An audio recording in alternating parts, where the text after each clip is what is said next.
മട്ടുപ്പാവിലെ ചെണ്ടുമല്ലി കൃഷി വിളവെടുത്തു. പെരിങ്ങോവൈക്കര പഞ്ചായത്തിലെ 3-ാം വാർഡ് ശിവദം JLG ഗ്രൂപ്പിന്റെ നേതൃത്വത്തിൽ നടത്തിയ മട്ടുപ്പാവിലെ ചെണ്ടുമല്ലി കൃഷിയുടെ വിളവെടുപ്പാണ് നിറഞ്ഞ പങ്കാളിത്തത്തോടെ നടന്നത്.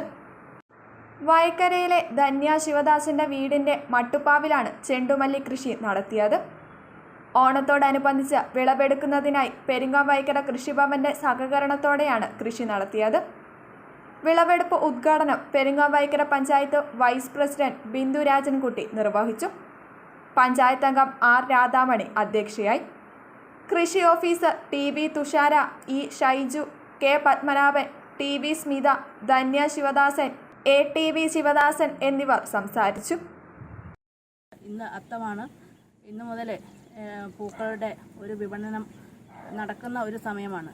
ഏതായാലും കുറച്ച് മഴയെല്ലാം പെയ്തുകൊണ്ട് തന്നെ പൂക്കളെല്ലാം കുറച്ച് ഇതായിട്ടുണ്ട്. എന്നാൽ പോലും നമ്മുടെ ഈ ഒരു ഉത്സവകാലം ഇതിന് ഇവർക്ക് നല്ല വിളവെടുപ്പ് എടുക്കാനും അതിന് നല്ല വില ലഭിക്കാനും സാധിക്കട്ടെ എന്ന് ആശംസിക്കുകയാണ്. അതിനെ പരിപാലിച്ചതുകൊണ്ടുള്ള ഒരു മികവ് എന്ന് തന്നെ നമുക്ക് പറയാൻ വേണ്ടി പറ്റും. അപ്പോൾ നമ്മളിപ്പോൾ വെറുതെ തൈ വാങ്ങി കൊണ്ടുപോയിട്ട് അതിനെ പരിപാലിച്ചിട്ടില്ലെങ്കിൽ നമുക്ക് വേണ്ടത്ര വിളവ് നമുക്ക് ലഭിക്കുകയില്ല. അപ്പോൾ ഇവരുടെ കൂട്ടായിട്ടുള്ള ഒരു പരിശ്രമത്തിൻ്റെ ഫലമായിട്ടാണ് നമുക്കിന്നിവിടെ ഇത്രയും കൃഷി ഇത്രയും വ്യാപിച്ച് കിടക്കുന്നതായിട്ട് കാണാൻ വേണ്ടി സാധിക്കുന്നത്. അപ്പോൾ ഇവർക്ക് ഈ JLG അംഗങ്ങൾക്ക് എൻ്റെ എല്ലാവിധ കൃഷിഭവൻ്റെ പേരിലുള്ള എല്ലാവിധ ആശംസകളും നേരുന്നു.